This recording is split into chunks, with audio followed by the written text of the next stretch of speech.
भूर्भुवस्वः वरेण्यं भर्गो देवस्य धीमहि धियो यो न प्रचोदयात्। ॐ सहनाववतु सहनौ भुनक्तु सह वीर्यं करवावहै तेजस्विवधीनमस्तु। ॐ असतो मा सद्गमया तमसो मा ज्योतिर्गमया मृत्योर्मा अमृतंगमया। ఓం శాంతి శాంతి శాంతి. నమస్తే మాతాజీ, అందరికీ నమస్తే. నమస్తే మాతాజీ, అందరికి నమస్తే. నమస్తే నమస్తే, అందరికీ నమస్తే. మనం వేదాంత దర్శనంలోని ద్వితీయ అధ్యాయంలోని తృతీయ పాదంలో ఈరోజు మనం జీవుడు జ్ఞాన స్వరూపుడు అనే గత వారం తెలుసుకునే ప్రయత్నం చేశాం. ఈరోజు మరొక సూత్రం, ఉత్క్రాంతి గత్యా గతీనాం. అంటే జీవుడు విభువ అంటే పెద్దగా ఉన్నాడా, లేదా జీవుడు అణువా అంటే ఏక అణువా. మీరు పౌరాణికంగా కొన్ని ఘట్టాలు చూసినప్పుడు, మీరు ఇంతకుముందు సినిమాలు చూసినప్పుడు పౌరాణిక గురువు ముఖంగా విన్నప్పటికీ ఇప్పటికీ మీలో అనేక రకాలుగా అవకతవకలతో ఉన్న అజ్ఞానం తొలగిపోయిందని భావిస్తా నేను. లోకమున పరమాత్మ తత్వాన్ని, అలాగే ఈ ప్రకృతి తత్వాన్ని చాలా వేదమునకు విభిన్నంగా ప్రదర్శింపజేస్తారు. వేదము అనేది చాలా లోతైన గంభీరమైన ప్రశ్నోత్తరముల ద్వారా, మననము ద్వారా, చర్చల ద్వారా అవగతం అవుతుంది జీవునకు. అందుకని ఇక్కడ ప్రశ్నిస్తున్నాడు, ఈ జీవుడు అల్పుడా విభువ అంటే. మనం రామాయణంలోకి వెళ్తే హనుమంతుడు ఒక పుచ్చమును తీసి దాన్ని పర్వతంలాగా చేసి దానిపైన కూర్చున్నాడు. అలాగే లక్ష్మణుడికి మూర్ఛ వస్తే పర్వతాన్ని తీసుకొచ్చాడు. ఇవన్నీ ప్రాక్టికల్ గా ఎవరు చూడలే. అలాగే వాల్మీకి రాసిన రామాయణం వేరుగా ఉంటది, హిందీలో తులసీదాస్ రాసింది, తెలుగులో పోతన వీలు రాసిన రామాయణం చాలా వాళ్ళ కల్పనముగా ఉంటది, వాళ్ళు కల్పించిన రాసిందే ఉంటది. అక్కడ మనం మహాభారతంలోకి వెళ్తే కృష్ణుడు కంసుని చేత పరిపాలింపబడుతున్నప్పుడు ఎవరైతే కంసునికి ఎదురు తిరిగారో, అది గ్రామంలో ఉన్నటువంటి పెద్ద కావచ్చు, రాజు కావచ్చు, ఆ గ్రామములో ఉన్న స్త్రీలందరినీ కూడా భయభ్రాంతులకు గురి చేసేవాడు. అది చాలా క్లిష్ట పరిస్థితి. ఎవరైతే కంసుని చేత పీడింపబడ్డ స్త్రీలు ఉంటారో, బహుశా కంసుని యొక్క రాజ్యములో ఉన్నటువంటి కంసుడికి అనుకూలంగా ఉన్న సైనికులు ఆ పీడింపబడుతున్న స్త్రీలతో, బంధింపబడి ఉన్న స్త్రీలతో దుష్ట వ్యవహారం చేసి ఉంటారు. వాళ్ళ భర్తల ముందే, తల్లిదండ్రుల ముందే, సుపుత్రుల ముందే అనేక రకాలుగా అఘాయిత్యాలు చేసి ఉంటారు. అప్పుడు ఎప్పుడైతే కంసుడి యొక్క వధ జరుగుతుందో, మరి ఆ స్త్రీల పరిస్థితి ఏంటి? ఒకరా ఇద్దరా? వేలల్లో ఉన్నారు స్త్రీలు. అప్పటికే యుద్ధము జరిగి చాలా మంది సైనికులు ఆ యుద్ధంలో మరణించారు. ఉన్న స్త్రీలకి భర్తలు లేరు, బంధింపబడి ఉన్నారు, నానా యాతనలు పడి ఉన్నారు. మరి వంశం ముందుకెళ్ళాలంటే ఏంటి? అప్పుడు కృష్ణుడు వీళ్ళ యొక్క ఉద్ధరణ కోసం చేసినటువంటి ఒక ఏదైతే ఆ సమయంలో స్త్రీలకి కృష్ణుడు మహా ఉపకారం చేశాడో దాన్ని భాగవతములో భార్యలుగా చూపిస్తారు. కానీ నిజంగా కృష్ణుడు ఎవరితో అయితే గురువుల సాక్షిగా వివాహం చేసుకున్నాడో వాళ్ళని తప్ప అన్య స్త్రీలని కృష్ణుడు ఎప్పుడు కూడా స్వీకరించలేదు. అంత పవిత్రుడు, అంత యోగి, అంటే యోగిరాజు కృష్ణుడు. కృష్ణుడి యొక్క జీవనాన్ని మనం సమాజానికి ఒక దేవుడిగా పెట్టేసి కృష్ణుడి యొక్క మేధస్సు ఏదైతే ఉందో, యుద్ధ భూమిలో యోజనలు ఏవైతే ఉన్నాయో అవి మొత్తం ప్రపంచానికి కృష్ణుడితో సమానమైన శాస్త్రజ్ఞుడు, యోగజ్ఞుడు, యుద్ధనీతి తెలిసినవాడు, రాజనీతి తెలిసినవాడు, స్త్రీల పట్ల ఒక గౌరవ భావము కలిగిన వాడు నేటికి కూడా భూమండలంలో లేరు. అంత సామాన్య విషయం కాదు. 16,000 స్త్రీలని, అంతకంటే ఎక్కువ స్త్రీలకి జీవనం ఇవ్వడం అంటే అది సామాన్యమైన పురుషుడు చేయలేడు. కానీ మనం ఏం చేస్తున్నాము?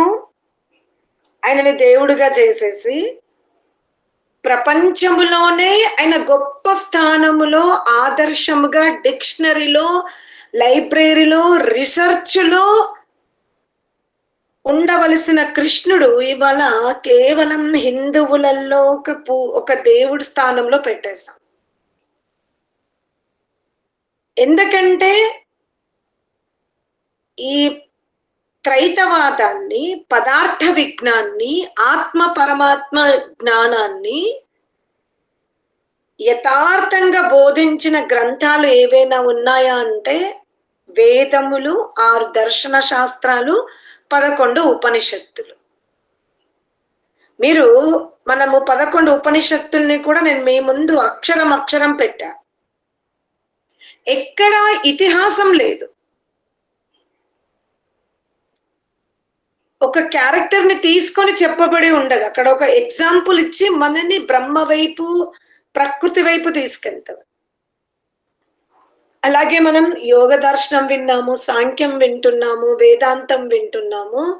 ఈ వేదాంత దర్శనములో పరమాత్మ తత్వాన్ని, ఆత్మతత్వాన్ని, ప్రకృతి తత్వాన్ని కింద మీద మీద కింద చేసి మన బుద్ధికి పట్టిన బూజుని దులుపుతున్నాడు వ్యాస మహర్షి.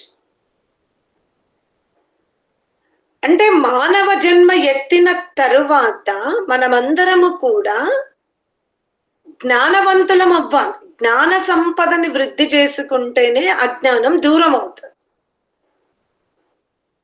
అసలు మనకి పితరులంటే ఎవరో తెలియట్లేదు, పితామహులంటే ఎవరో తెలియట్లేదు, ప్రపితామహులంటే కూడా మనకు తెలియని దౌర్భాగ్య స్థితిలో ఉన్నాం. ఇది మనందరి కర్తవ్యం. మనము సత్యమైన, ఎందుకంటే ఆత్మ జ్ఞాన స్వరూపమే, కానీ అది ఇంద్రియ ఆశ్రిత జ్ఞానముతో ముందుకెళ్తారు. కాబట్టి ఇంద్రియాల ద్వారా సంపాదింపబడుతున్నటువంటి ఏదైతే జ్ఞానం ఉందో దాన్ని బోధించే గురువులు, దాన్ని వినే శ్రోతలు ఇద్దరు కూడా యథార్థవాదులు అవ్వాలి. కామకులు, లోభులు, క్రోధులు, అసూయలు కాకూడదు.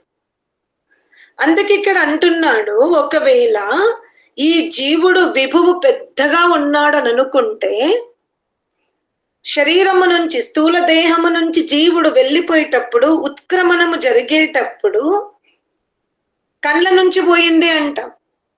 ముక్కులో నుంచి వెళ్ళింది అంటాం, చెవులో నుంచి వెళ్ళిపోయాడు అంటున్నాం. అంటే జీవుని యొక్క గతి శరీరము నుండి విడుదల అంటే వెళ్ళిపోయేటప్పుడు చాలా సూక్ష్మంగా ఉంది. దీన్ని బట్టి మనకేం తెలుస్తుంది? జీవుడు అణువు, విభువు కాదు అని. మనమందరము కూడా చీమలోకి వెళ్తే చీమలాగా మారిపోతాడు, ఏనుగులోకి వెళ్తే ఏనుగులాగా మారిపోతాడు అనేది మనం ఆ విధముగా ఎవరైనా చెప్పినా అది మనలో ఇంకా ఉన్నా దాన్ని తొలగించండి. జీవుడు అణువే, ఏక అణుకం. పరమాత్ముడు ఇంకా సూక్ష్ముడు.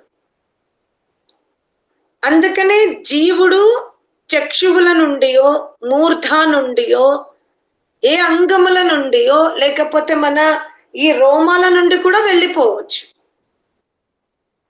ఎందుకంటే మనం ఉపనిషత్తులు చదివేటప్పుడు శరీరాన్ని ఒక వృక్షముగా వర్ణిస్తాడు. వృక్షముగా వర్ణించి అప్పుడు నాభి స్థానం పైకి వెళ్తుంది. అంటే తల క్రిందికి ఈ మస్తిష్క భాగము ఉదర భాగము కిందికి వస్తుంది వృక్షముగా భావిస్తే. నాభి స్థానము పైకి వెళ్తుంది, తల క్రిందులుగా నిలబడ్డది ఒక శరీరాన్ని. ఇప్పుడు వృక్షము భూమిలో అది ఎంత పురాతనమైతే దాని నుండి చిన్న చిన్న వ్రేళ్ళు, పెద్ద పెద్ద వ్రేళ్ళు, లావు వ్రేళ్ళు భూమిలో వ్యాపింపబడతవి. అందుకనే 72,000 నాడులు మన శరీరంలో ఉన్నట్టుగా అంచనా వేస్తారు. ఈ 72 నాడుల నుంచే జీవుడు బయటకు వెళ్ళిపోతాడు. ఇవి కాకుండా పంచ జ్ఞానేంద్రియాలున్నవి, మస్తిష్క భాగం ఉంది, ఈ వ్రేళ్ళ యొక్క చేతుల యొక్క రోమాలు ఉన్నవి. అందుకనే ఋషులు యోనుల సంఖ్య 84 లక్షలు అని చెప్పేస్తారు. అంటే మానవ జన్మ ఎత్తిన తరువాత ప్రారంభ బాల్య దశ వదిలిపెట్టండి. అక్కడ మాతాపితరులు, నానమ్మలు, అమ్మమ్మలు, పెద్ద నాన్నలు, పెద్దమ్మలు జ్ఞానులవుతే పర్వాలేదు, జీవుడు ఆ జ్ఞానాన్ని తొందరగా అందుకుంటాడు. కానీ ఈ రోజుల్లో మనమందరం నానమ్మలం, అమ్మమ్మలం, అత్తలం, పెద్దమ్మలం. మనందరికీ తెలుసు మనమంతా భోగ ప్రవృత్తితో ఉన్నాము, కానీ ఆధ్యాత్మికమైన చినుకులున్నవి మనలో. ఇప్పుడు ఇటువంటి వాతావరణంలో మన వయసంతా భోగ ప్రవృత్తితోనే పోయింది అంటే మనము ఆ 72 నాడుల నుండి శరీరం నుంచి వెళ్ళిపోతాం. చివరి వరకు మనకి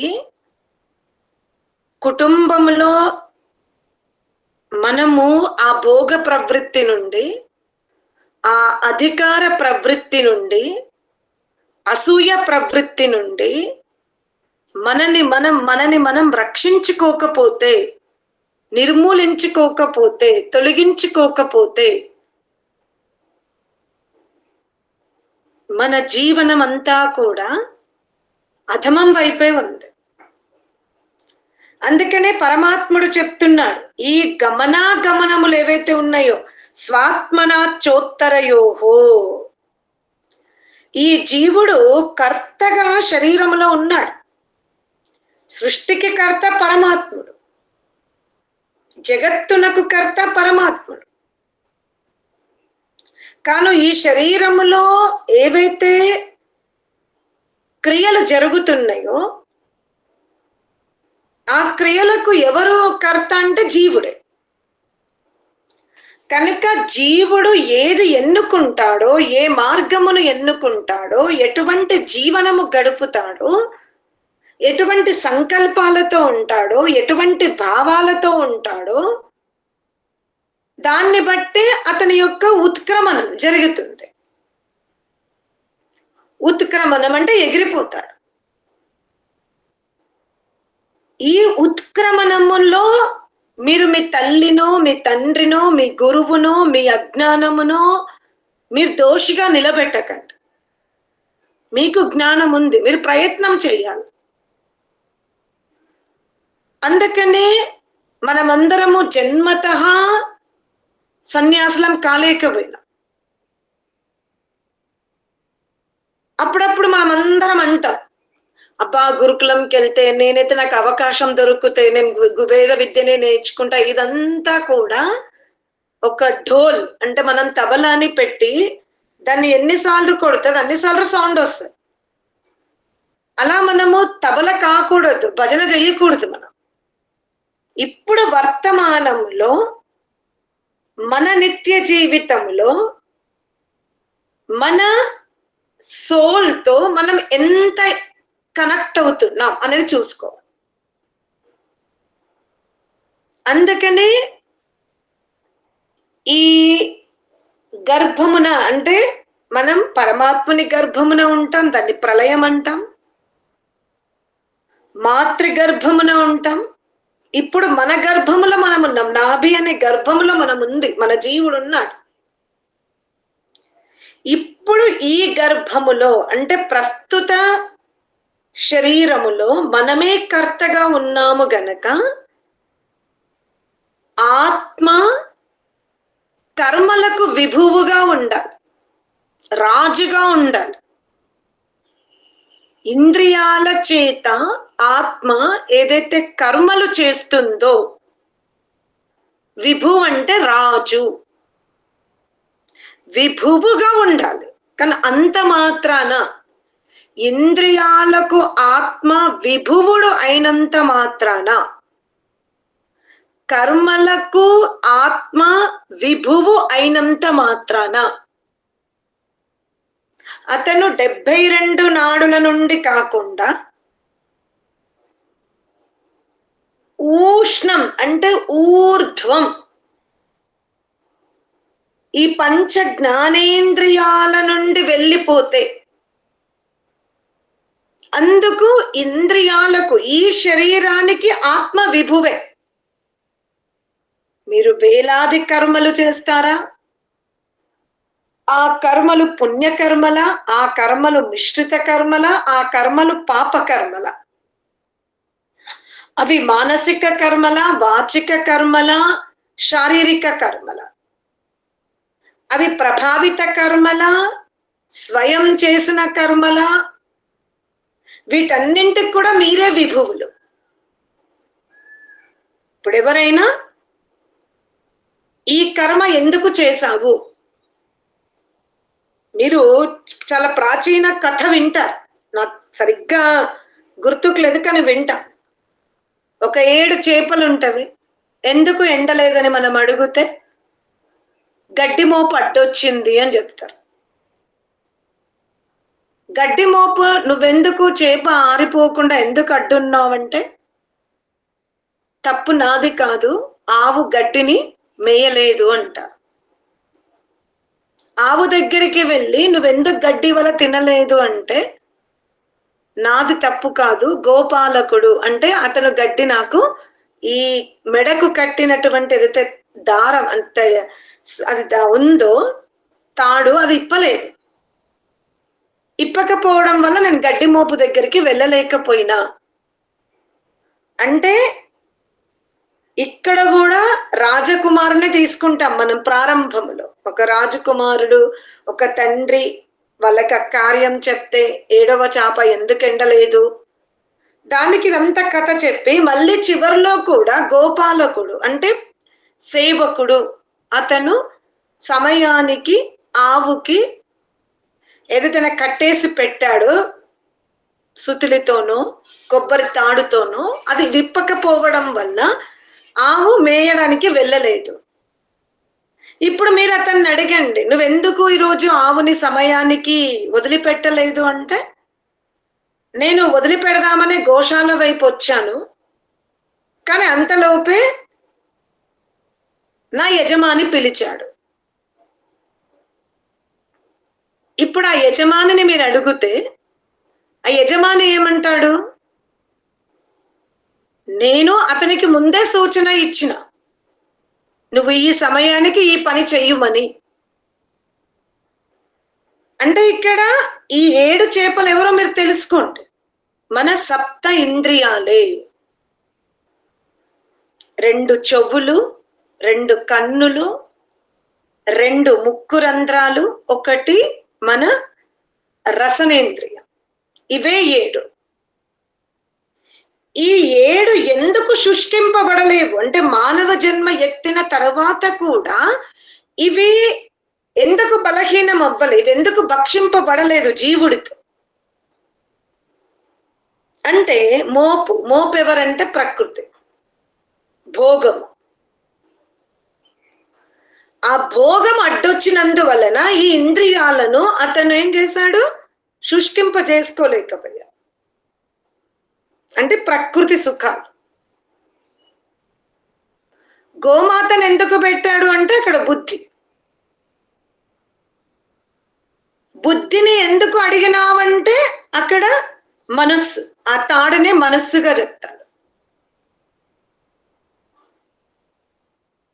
ఆ గోపాలకుడు ఎవరు అంటే ఆత్మ. ఎవరు అంటే పరమాత్ముడు. ఆయన చెప్పాడు, నేను అశ్వత్థ, నువ్వు కూర్చున్నటువంటి వృక్షము, కూర్చున్న అంటే ఏదైతే ఆకుందో అది ఇవాళ ఉండొచ్చు, రేపు ఉండకపోవచ్చు. అందుకే త్వరగా నువ్వు పనులు చేసుకో, నీ బాధ్యత కదా.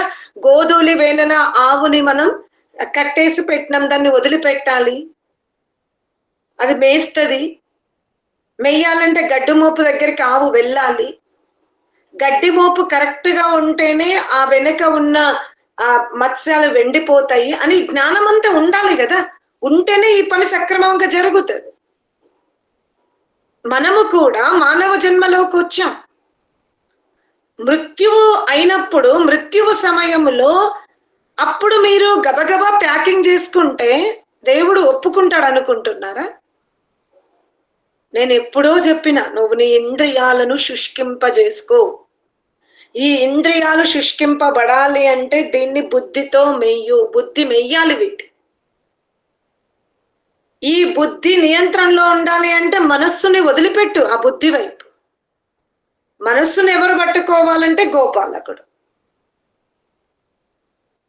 అందుకనే ఆత్మ ఈ ఇంద్రియాలకు, ఈ మనస్సుకు, ఈ బుద్ధికి, ఈ కర్మలకు విభువు.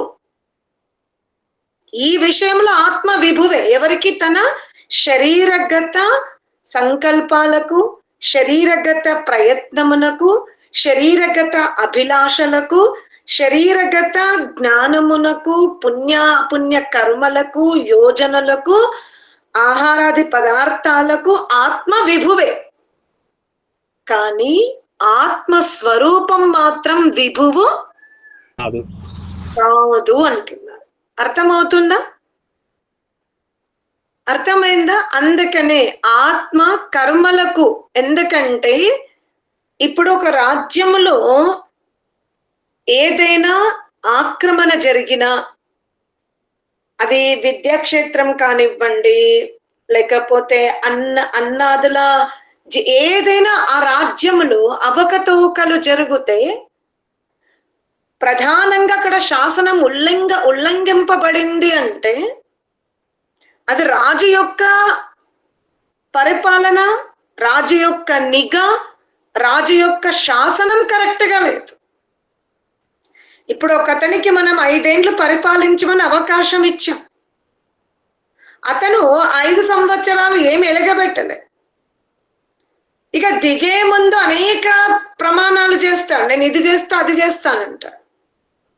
అప్పుడు మనం అందరము కూడా ఏమంటున్నాం, అది ప్రత్యక్షంగా కనబడుతున్నాడు. అక్కడ స్థూలతత్వం రాజు కనబడుతున్నాడు గనక, చూసావా 5 సంవత్సరాలు మాత్రం దోచుకున్నాడు, దేశాన్ని భ్రష్టం చేశాడు. ఇప్పుడు ఎన్నికలు వస్తున్నాయి కాబట్టి మళ్ళీ అన్ని వాగ్దానాలు చేస్తున్నాడు, మనం జాగ్రత్తగా ఉండాలి అని అనుకుంటాం. అవి మనకు ఎదురుగా బహిర్గతంగా కనబడుతున్నవి గనక, చర్చ జరుగుతుంది గనక. ఇదే నియమాలు, ఈ అవకతవకలే, ఈ శాసనము లేకుండా ఈ జన్మలో మనము కూడా ఈ శరీరము ద్వారా అనేక వాగ్దానాలు చేస్తాం.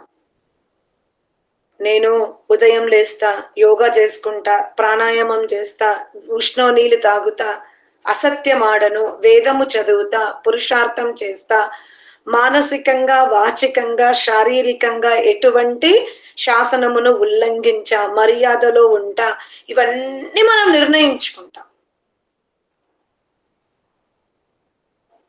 ఎప్పుడు రియలైజ్ అవుతామంటే శరీరములో పండు ముసలితనం వచ్చినప్పుడు, బంధుమిత్రులు అసహ్యించుకున్నప్పుడు, శరీరము నుండి ఆత్మ ఉత్క్రమణము చెందుతున్నప్పుడు, అవకాశం ఇస్తావా పరమాత్మ, నేను సర్దుకుంటా. అందుకనే ఇక్కడ మనం చేయవలసింది ఏంటంటే, ప్రపంచమంతా పరిగెత్తని, ఎవరైతే అంతర్గతంగా పరిగెడుతున్నారో, ప్రపంచం బాహ్యంగా పరిగెడుతుంది, మనము గనక అంతర్గతంగా పరిగెత్తుతే ఈ ప్రపంచానికి వ్యతిరేకంగా జీవించాల్సిన అవసరం మనకు లేదు. ప్రపంచ ధోరణితో మనం యుద్ధం చేయాల్సిన అవసరం లేదు మనకి. ప్రపంచములోనే ఉంటూ అంతర్గత ధోరణిని మనం మార్చుకోగలిగాం. ఎందుకంటే ఈ జీవుడు ఉత్క్రమణం చెందుతున్నప్పుడు, గమనాలు జరుగుతున్నప్పుడు, పరమాత్మని ఎదురుగా మీరు సాకులు చెప్పడానికి మీకు అవకాశం దొరకదు. నేను వీళ్ళందరి వల్ల ముగ్ధుడయ్యి, వీళ్ళందరూ డబ్బే ముఖ్యమో, డబ్బు కోసమో అధర్మ మార్గం ఎన్నుకో, అది నా భార్య చెప్పింది, నా తమ్ముడు చెప్పాడు, నాన్న చెప్పాడు, మా వదినలు చెప్పారు, నాకు చీర కట్టకపోతే విలువ ఇవ్వలేదు, నాకు కారు కొనకపోతే విలువ లేదు, నాకు ఈ బిల్డింగ్ కొనకపోతే విలువ ఇయ్యలే, అందువల్ల నేను ఇవన్నీ తప్పులు చేశాను, నన్ను క్షమించు, ఇప్పుడన్నా నాకు చిన్న అవకాశం ఇస్తే నేను వీటిని బాగా సర్దుకుంటాను అని ఈ సాకులు పరమాత్ముడు మాత్రం ఒక్క సెకండ్ కూడా, అది గుర్తుపెట్టుకోండి. మీరు అంతర్గతంగా పరమాత్ముని ఎంత వేడుకున్నా సరే, నేను సభ్య సమాజంలో వీళ్ళ కోసం ఇది చేసిన, వాళ్ళ కోసం ఇది చేసిన, మీరు వీళ్ళ కోసం అని మిమ్మల్ని మీరు పరమాత్మని యొక్క కాళ్ళ వ్రేలల్లబడి ఎంత వేడుకున్నా, ఆ 72,000 యోనులలో ఉన్నటువంటి ప్రవృత్తితో కూడుకున్న, ఆ యాత్రతో కూడుకున్న యోనియే లభిస్తది. అందుకనే 84 లక్షల యోనుల్లో మూర్ధాభాగం అనేది సర్వశ్రేష్టము. మూర్ధాభాగము తర్వాత ఈ సప్త ఋషి మండలాల నుండి మనం వెళ్ళగలగాలి. దానికి మీరు ధనవంతులైతే పోరు, రూపవంతులైతే పోరు, కేవలం ధార్మికులైన గుణవంతులవుతే మనం ఈ ఊర్ధ్వముఖముగా ఉన్నటువంటి ద్వారాల నుండి వెళ్తాం. అందుకని జీవుడు అనువే కర్మలు చేసేటప్పుడు మాత్రం ఆ సమస్త ఇంద్రియాలకు అతను విభువు. అందుకనే సందర్భము పట్టుకోకుండా ఎలా కృష్ణుడు మహాభారతములో 16,000 మంది స్త్రీలని వివాహం చేసుకున్నాడు అనంటే, ఆ సమయములో కృష్ణుడికి ఉన్నటువంటి పవర్ అటువంటిది. అతని గనక ఈ స్త్రీలు పవిత్రులు అంటే లోకం వాళ్ళని స్వీకరించింది. ఎందుకంటే కృష్ణుడి యొక్క వాక్కు, కృష్ణుడి యొక్క తేజస్సు, కృష్ణుడి యొక్క యోజన అంత గొప్పగా ఉండింది. ఎవరైతే రక్షిస్తారో వాళ్ళని పతి అంటది వేదం. పతి అంటే రక్షకుడు. అప్పుడున్న మహిళలకు కృష్ణుడు పతి అయ్యాడు, అంటే రక్షకుడు అయ్యాడు. దాన్ని మనం లోకములో పతి అంటే భర్త. ఆహా, కృష్ణుడు ఇంతమందిని వివాహం చేసుకున్నాడు. అరే, నీ దేశములో నీ ప్రవహిస్తున్నటువంటి నది నీళ్లను త్రాగి అన్నాదులను తిన్నటువంటి పవిత్రమైన భూమిలో పుట్టినటువంటి కృష్ణుడు ఇంతకంటే ఏం పుణ్యం చేసుకుంటే మీరు ఇంత గొప్పగా కృష్ణుడు పుట్టినటువంటి దేశంలో పుట్టారు. ఎంత గొప్ప వ్యక్తులు వాళ్ళంతా. కానీ వాళ్ళ చరిత్రని ఉన్నది ఉన్నట్టుగా మనం ఇవ్వగలగాలి, తెలుసుకోగలగాలి, ఆచరించగలగాలి. అందుకనే కృష్ణుడి సామర్థ్యాన్ని, అతను అంత సామర్థ్యాన్ని ఎలా వృద్ధి చేసుకున్నాడు అంటే అంతర్గత శక్తుల ద్వారానే మననము చేసి అటువంటి బుద్ధిని పొంది అటువంటి యోగ శక్తిని సంపాదించుకుని తన నిత్య జీవితంలో ఎంతో గొప్పగా సమాజానికి ఇచ్చాడు. అందుకనే దర్శన శాస్త్రాలంటే యథార్థమైన జ్ఞానాన్ని మనకు అందజేస్తవే. దాన్ని మనం విని వదిలిపెట్టొద్దు. తప్పకుండా జీవితంలో వాటిని మనం ఆచరించే ప్రయత్నం చేయాలని చెప్తూ సెలవు తీసుకుంటున్నాను. ఓం శాంతి శాంతి శాంతి.